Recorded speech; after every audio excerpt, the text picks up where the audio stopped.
All right, next up, let's discuss another topic. And the topic is importance of tech SMEs in economic growth. Let's invite our speaker.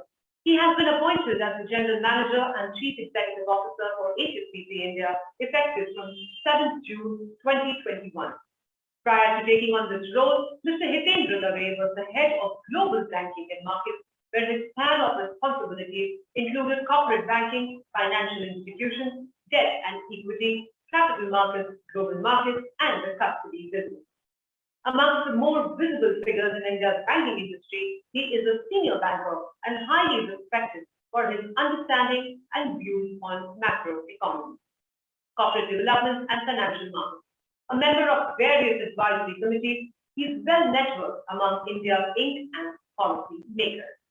Please welcome Mr. Hitendra Dave, CEO, HSBC India. Thank you, sir. Over to you. Okay, good morning, everyone, and good afternoon, good evening, wherever you are in whichever part of the world. It's my great pleasure to deliver the keynote address for the NASSCOM International SME Conclave. I think I'm just going to make 4 or 5 points which contextualize why, in my view at least, this particular conclave is very, very critical, and I hope the participation remains high, and I hope the content that you receive from the various speakers allows us to give some reason as to why this particular segment really needs special care and mention in our conferences. I think first and foremost, I think if you look at just the SME population, right, I think it's roughly about 6.5 crores enterprises that we have in the country. That's 65 million. I mean, some of them will be employing 4 or 5 people, some will be employing 25, 30, going all the way up to about 100 people or so. But even if you take just 10 on average, right, these SMEs employ, that means about 65 crore people, 650 million people. Now that's a huge economy by itself. Just the taxes paid by the business, the spending by the employees, the GST that these people generate, and the general produce that they do. So I think just for anyone to understand, if India is to achieve its ambition of $5 trillion in the immediate run and then $10 trillion in the longer run, we must make sure that the SME segment of India is really encouraged in every manner possible. I think we've seen a lot of effort from the government authorities over the last few years to ensure so, but now it's for us as industry, as financial services partners, as digital partners, as NASSCOM, to ensure that these enterprises flourish and grow over the coming years or so. That's one part. So therefore, from a macro perspective, it's superly important that we get this right.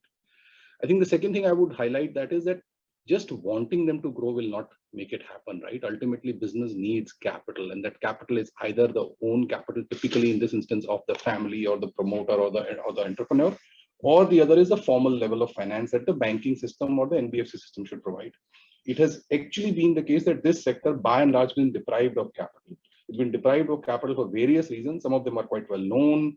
The balance sheet doesn't really disclose everything that we want, but now we have a great advantage that the data footprint, and India is absolutely fantastic, right? It is the data-rich country of all time.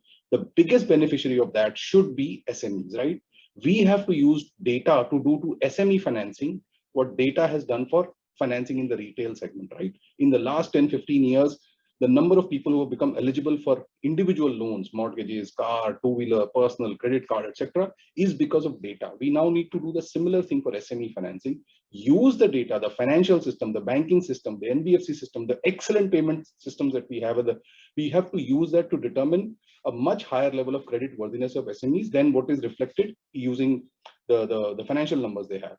This could be using the GSTN filing, this could be using the ROC data, the MCA data, or whatever. So that's the other thing that I think, apart from the large system that we have, I think financing, we are at the cusp of a breakout of financing in this sector, and that fills me up with hope and optimism, not just for this sector, but for the country at a wider level.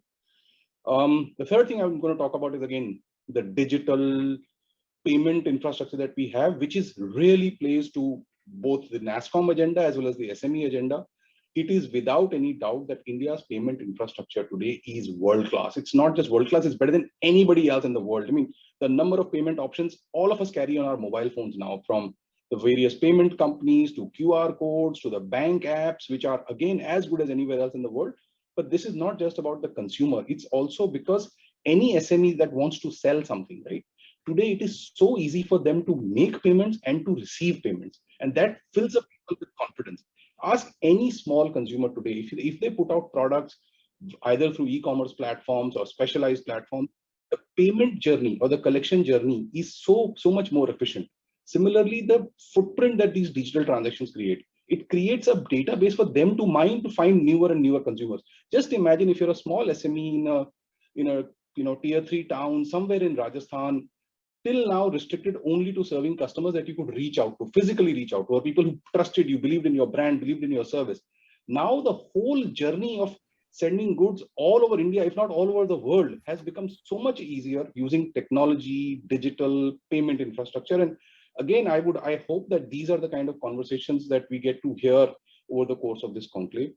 I think just finally, from an HSBC perspective, we are absolutely committed to the startup SME cause. We have a specialized vertical which is focusing only on onboarding new startups, starting from both the PE side all the way to the OpCo operating companies in India. I think we are seeing in cities like Bangalore in particular, Gurgaon, in Hyderabad, in Chennai, everywhere, Mumbai, Pune, we are experiencing dozens, if not hundreds of such entities coming up. And on the back, not just of easy availability of capital or FDI or PE money. I think people think that's the reason. I think the main reason why these people are attracting capital is because they're all coming out with brilliant ideas. I think the word they most commonly used is disrupt. There are activities which have been done in the same way, including by banking sector, where clearly these people are coming out with brilliant ideas, simple solutions, easy to experience, easy to deliver. There is capital available to back them up. And now we are stepping in as a bank or as a banking industry, if I may say so, to ensure that the proper banking services they get, should there be a need for a little bit of working capital, that also we can support. We can provide governance advice, and we can generally steer these companies from being startups to go to their growth journey. So very happy to partner them and very happy to be partnering for this in conclave as well.